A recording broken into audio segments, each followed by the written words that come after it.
Hey y'all, welcome back to my channel. I hope all of you are blessed. This is day 3 of my hair regrowth journey, and I'm Ree, and welcome to my channel. If this is the first time you're coming to view, welcome. It is a new channel, and I am starting a journey where I am regrowing back my hair. So if you haven't seen any of my previous videos, episode 1 and 2, go and check them out. I go a bit more in detail about what I'm doing in episode 2. Episode 1 marked my test video where I did my flat iron. First hair video that I've ever done. Unapologetically me. As you see, I'm here, no makeup, no holes barred, keeping it real, and I'm on a journey to regrow my hair. So if you haven't seen episode 1 and then episode 2 that goes into a bit more detail, then I have a last video, episode 3, go check them out. And so today is day 3 since I flat ironed my hair. And so just to tell you a little bit of something I learned about silky presses and flat ironing and heat training and that kind of thing over the years. I am a woman of a certain age, and so I'm not going to go into what I explained already in the previous video, so I encourage you to go check them out, where I'm cultivating wellness. And what that means is not only am I going to be showing you doing my hair, but as this channel grows, I'm going to integrate other things, because this is what I'm doing in my life. I'm integrating other things in my life that will bring me wellness and wholeness, peace and joy, that we should think ourselves to be happy, right? And so sometimes the world can be in chaos, in turmoil, and it can seem like you are in dire straits and dire situations. But God lets us know that He is in control and that we need to watch Him work things out in our lives. So don't be concerned if you're going through trials, tribulations, and things of that nature. Just trust that God is going to get you through them. It's only a test. You get what I'm saying? And so, yeah, we're here to cultivate wellness and grow, right? So today is day 3, and what I want to do is show you how my hair is looking, but I wanted to share something that I've learned about your silky press or your flat iron or whatever. Usually it takes around 3 days for your silky press to be silky pressy. If you have hair like mine, it is heat trained and it will get straight, but for me, my roots and things of that nature start getting kinky.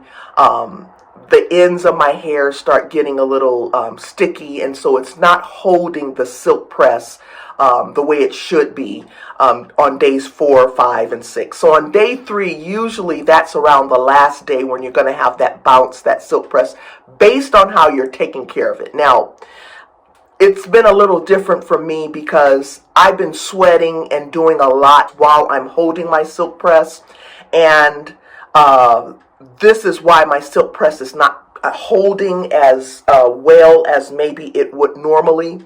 Also, I'm doing different things like I showed you in previous videos, and some of the changes that I've made is causing me to sweat a little bit more. Like if you can see here, I have sweat all in my root.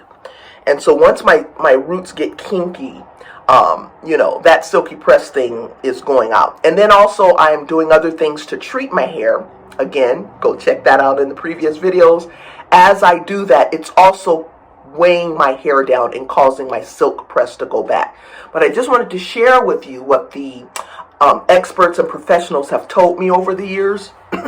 Pardon me, I just put some oil on my skin, and so if you see that's what it is. But anyway, I'm a little shiny, whatever. What I've learned, the experts have told me, the professionals, that your silky press, your flat iron is going to usually really give you around 3 days. And then they also tell you, you don't want to be, you know, if you see your roots getting kinky or whatever, don't be going back in with the flat iron to try to straighten that out. You know, if you're going to work or going to somewhere where you want to be presentable, try to go without putting heat in your hair within 3 days of your flat ironing or putting heat or blow drying or whatever.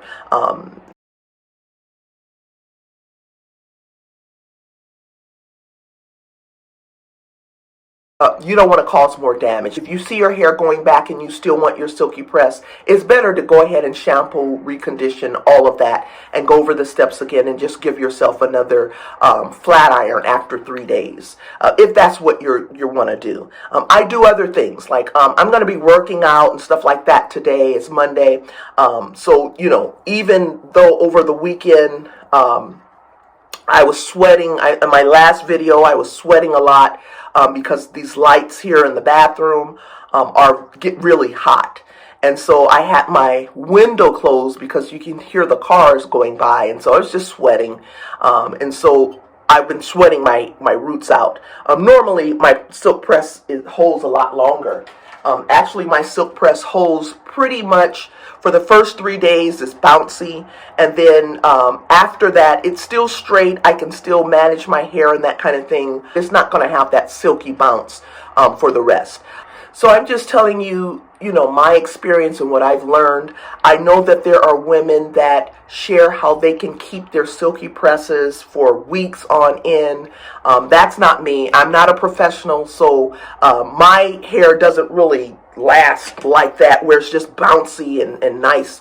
You know, as you see, it's straight, you know, but it's not going to be that bouncy, silky straight going weeks.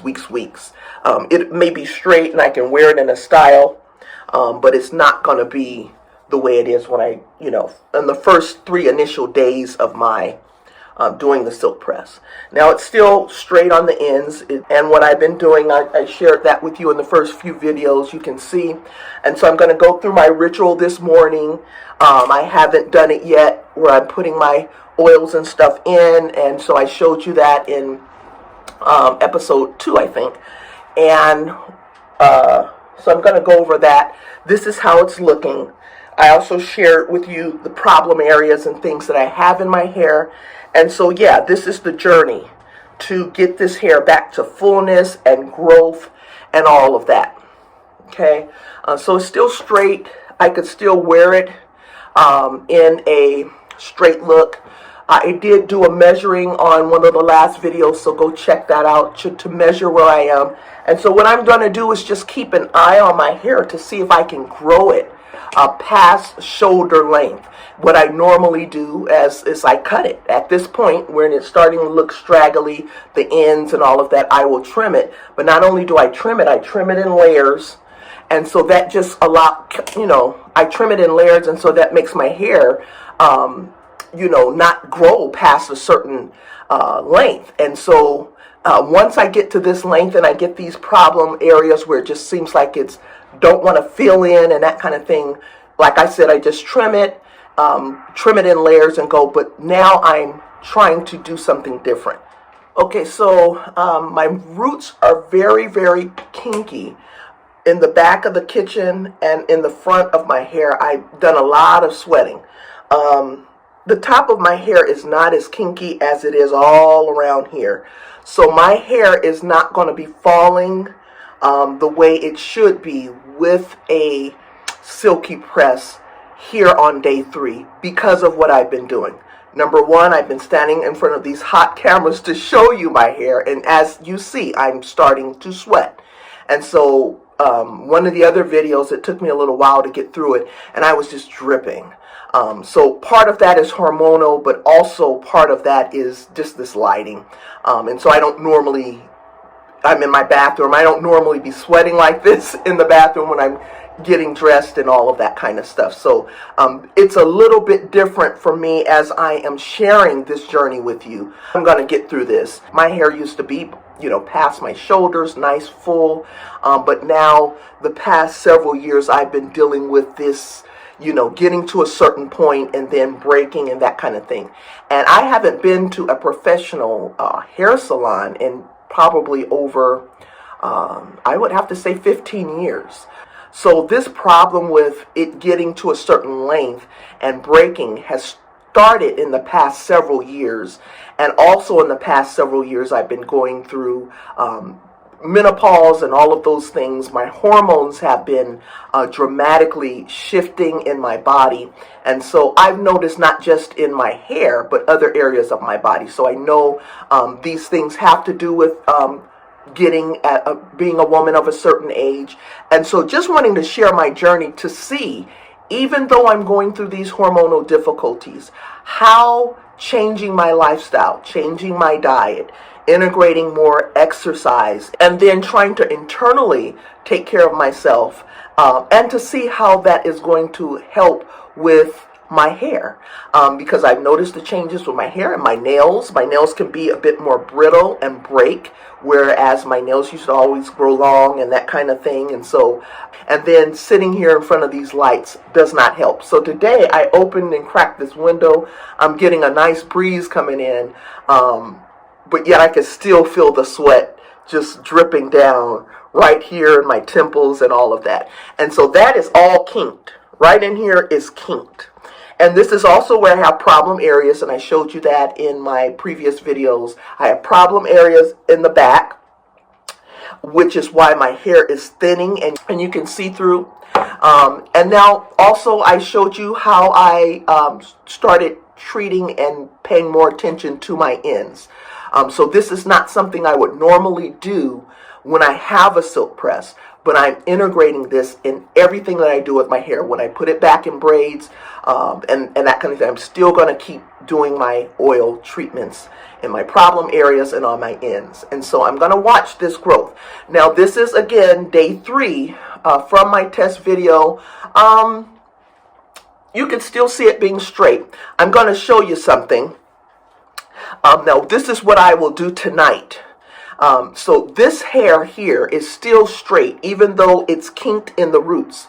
So what I can now do is curl my hair. So tomorrow I'm going to have a curl instead of it wearing straight, because it's no longer viable to wear it straight now. If I do anything, my hair is sticking up in the back because of the oils, because I have breakage in a certain area. Here it's thinning here, right? Because of the breakage that's under there. So it's no longer, a good way for me to wear my hair like this. Now, some of the things I will do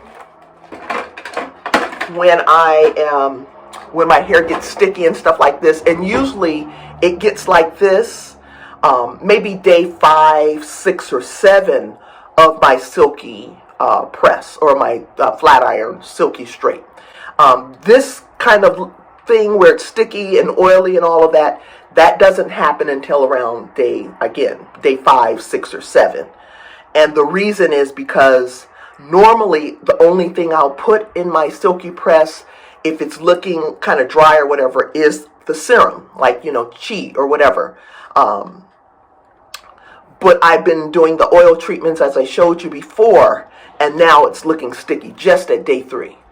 So this is not how a normal silk press would be for me. It holds a lot longer.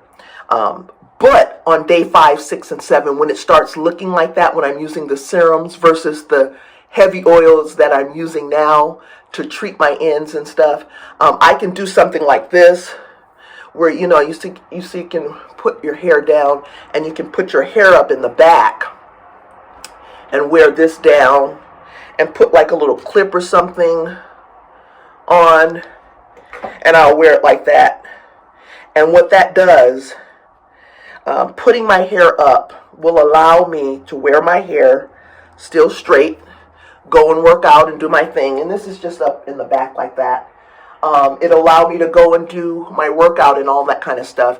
And I tend to do this anyway, because, especially now, I don't want my hair to be rubbing against my back and my shirt and all of that kind of stuff. As I'm working out, I'm going to be sweating even more. I don't want breakage or anything to be taking place with my hair rubbing against my shoulders, especially in the back. As I've been doing my research, part of that kind of thing where your hair is rubbing against your shoulders and all that kind of stuff, and it can cause breakage.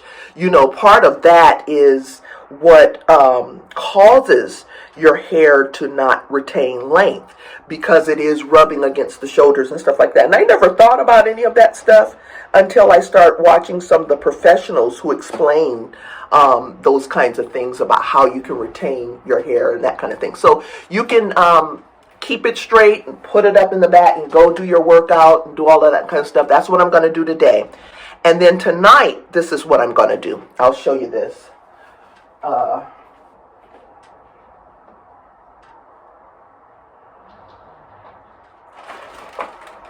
So one idea you can do when your silky press starts getting old is just curl it. You can curl your hair. I'm not going to do a wash and go. Many people do wash and goes too, to keep your hair moisturized. So if you want to elongate your silky press, one of the ways you can do that is by curling your hair, not with heat, but just curling it with rollers. Rollers. These are like the sponge rollers. This is back in the day, old school. I'm old school, y'all. And so what's good about these, I got these on Amazon. They have like the satin around the roller, because when you use the sponge rollers, you don't want to use these sponge rollers directly on your hair, like this. This is how they are. You don't want to use this sponge material directly on your hair, because it'll snag your hair, and that'll cause breakage too. So you want to make sure, if you buy them like this, you want to cover this. Old school, we used to use like paper towel and cover it up and then put it on your hair. This is like a little satin. This comes with it, a little satin thing to cover the sponge so your hair won't snag. But what I found was that same material in a roll right here. And so what I'm going to do tonight, I'm using the bigger rollers because I want some loose bumps, not real tight Shirley Temple curls. The smaller rollers like this is going to give me like real tight Shirley Temple curls. And that's okay too, if I'm going for that look, because I sometimes wear that too and let the curls be really tight. But then you just kind of do this, put the satin around your roller and then roll your hair. Okay, just buy a loose satin roll and put it around your sponge roller. And then that sponge roll, I'll just cut it and put it, and then I'll roll my hair. And so I'll roll all of my hair, and my hair will be curled, and it will give me a curl look. And I can still wear my hair just like this for the rest of the month. Curls and just pinning it up in the back. Pinning it up in the back to keep it from rubbing on my shoulders and my shirts and stuff like that. And also keeping it curled, and then also keeping it moisturized with your ends and all of that, and your problem areas with the oils and the bond maintenance and things that's going to help. So that is something I wanted to share with you all today, just to give you another check-in on day 3. Now, don't mind if you're thinking about a silky press and that kind of thing. Don't go by the way my hair is looking. I'm doing things that are extraordinarily different than what I normally do, which is causing me to sweat my my press out. And I'm also doing the oil treatments, which is causing the silk press to go back. But your silk press should last at least 3 to 7 days. And after that, you can do different things to maintain your silk press. Now, also what I will do is, if I don't feel like curling it and doing that, what I just mentioned, I can give myself a wet look. You get what I'm saying? And just kind of do a little wet look and just let my hair be moisturized that way. And that's a really good way to keep your hair moisturized in between your silk presses. Okay, so I'm not going to touch my hair again with the flat iron until next month. I do it once a month, and I'm doing that regularly now because I'm trying to keep a check on the length and see what's going on. So yeah, that's what I'm doing and talking about today. Join me on this hair journey. I am a little all over the place with this because I didn't really plan on doing this channel, but after that first video, I thought maybe it would be a good idea. And I think I'll be a bit more as I grow with the channel, as I If you have any suggestions or anything, let me know too. That would be very helpful. Make sure that you support the channel so it can grow. But what I plan on doing is being a bit more instructional about certain things. So step 1, you do this. Step 2, you do that. Because I've done a lot of research and I have been doing a lot to try to get back on track when it comes to getting prepared for this journey to regrow my hair. And it's not something that I would have ordinarily done because, like I said, once I get to a certain place where my ends are straggly or whatever, I just chop that bad boy down, trim it really good, get my layers in there, and I'm good.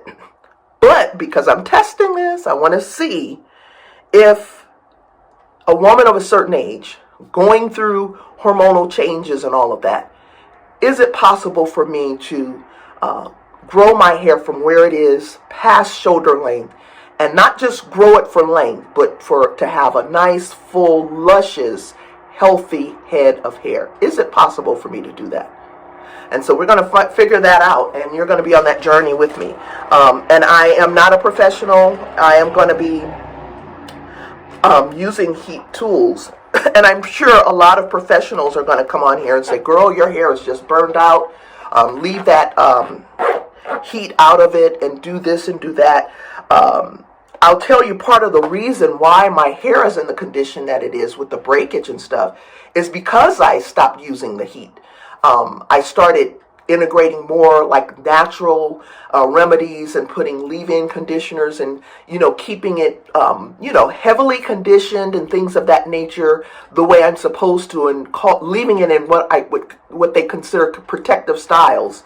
I just say putting my hands out of it and keeping heat out of it.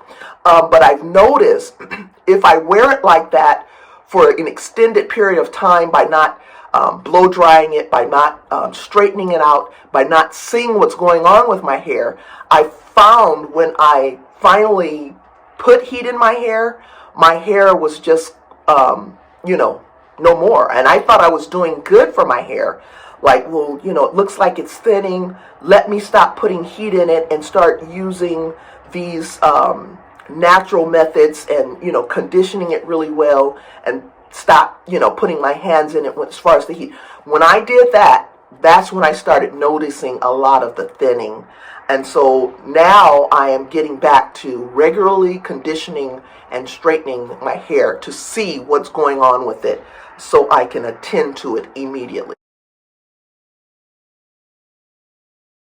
Can't really see what's going on with the hair because, it all looks good and healthy when you have the conditioner on and you got your curls going on, and it looks and it feels like you're really doing good moisturizing and taking care of it. But then when you straighten it out, you realize all these little thin spots and broken spots. Hey, what's going on? And then I learned something else about wearing your hair like that.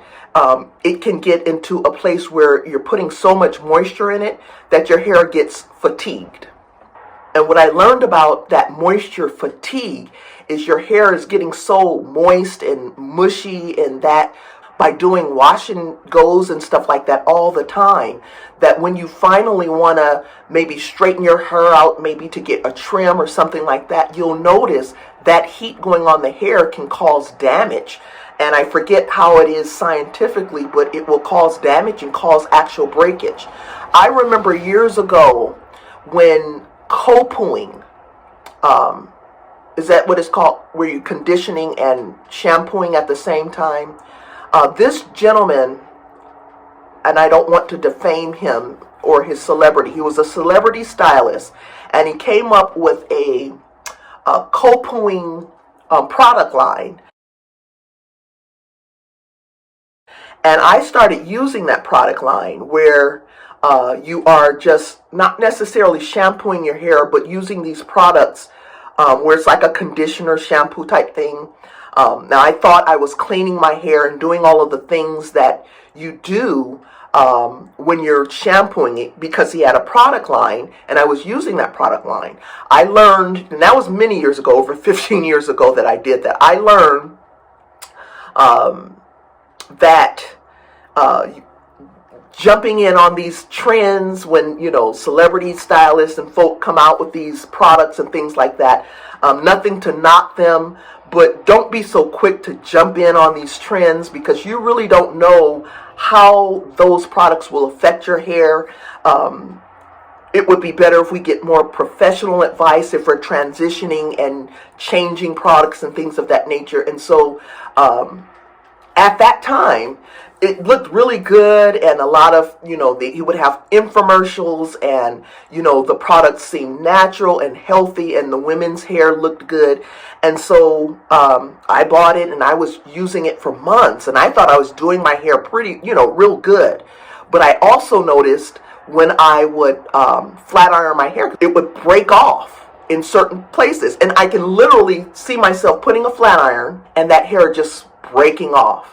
And that is the similar thing that happened to me recently when I caught myself keeping my hands out of my hair with heat and leaving it in a protective style. As soon as I blow dried and then flat ironed the hair, I noticed the breakage, the damage. Now, I also had an incident where two separate occasions, and I talked about that in my last previous videos. I won't talk about it now, so go and check that out. So outside of that, there was this kind of, you know, fatigue in my hair from keeping it too moisturized all the time, too much water and moisturizing and things of that nature. What I learned about co-pooing, you're not really shampooing and cleaning your hair. You're adding, you know, with conditioners, there's wax and oils and stuff in conditioners to make it condition your hair. It's not meant to clean your hair. So if you're using a conditioner to clean your hair, it's similar to like using lotion to wash your body. You don't use lotion, you use things that will actually cleanse, and there are certain compounds and things that are in shampoo that are designed to clean your scalp. You know, it gets all the bacteria and oils and things that can accumulate in your scalp. The shampoo is designed to clean that, and conditioner is for conditioning. So the two don't mix. And so this whole thing about co-pooing and all of that, I've learned not a good thing. And so this guy, this celebrity stylist, years ago, there was class action lawsuit against him because many people found that their hair was falling out, and it was a terrible thing. But I noticed from there, the co-pooing didn't stop. The whole natural hair community and people were, you know, professing about co-pooing your hair and everything. And I'm not sure, because I never followed the natural hair community, but as I've been doing my research on my journey to regrow my hair, I saw some of these videos where people were talking about how the co-pooing and all of that kind of stuff, and some damage that was done to people who were adopting that. And it made me think back on that celebrity stylist years ago.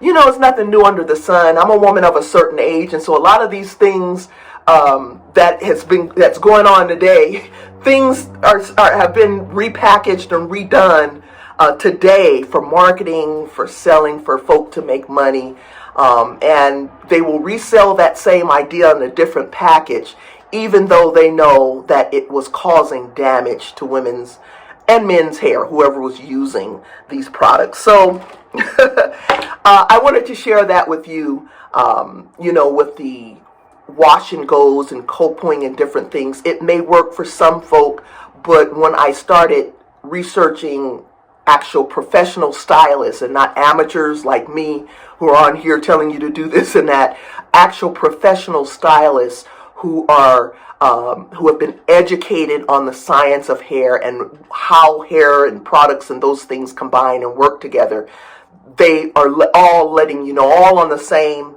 boat, saying, well, this may not be the best thing for that.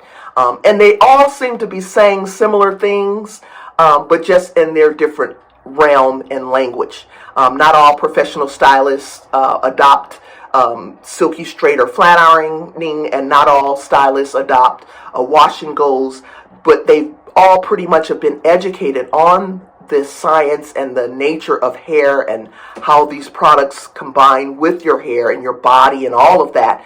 And they all pretty much say similar things. And I think there is good in the wash and goes and how you treat and that kind of thing. And there's good when you can also heat train your hair. I have never not heat trained I've never not worn my hair straight. And back in the day, we would go get our hair done, and it was never a argument between anyone in our community about whether you should wear your hair straight or wear it curly or any type of what I'm noticing. And I'm going to save that for the next video because that's a whole nother discussion. But yeah, here we are on day 3. I'm sweating again. I'm getting ready to go work out. Pinned it up in the back. Did my measuring, so go check those videos out before. And I'm going to keep you posted. So I don't want to keep going on and rambling on. Let's save some more discussion for the next video. All right, y'all. I hope you guys have a really great remainder of your week. Thanks for stopping by. I'll see you next time, and God bless.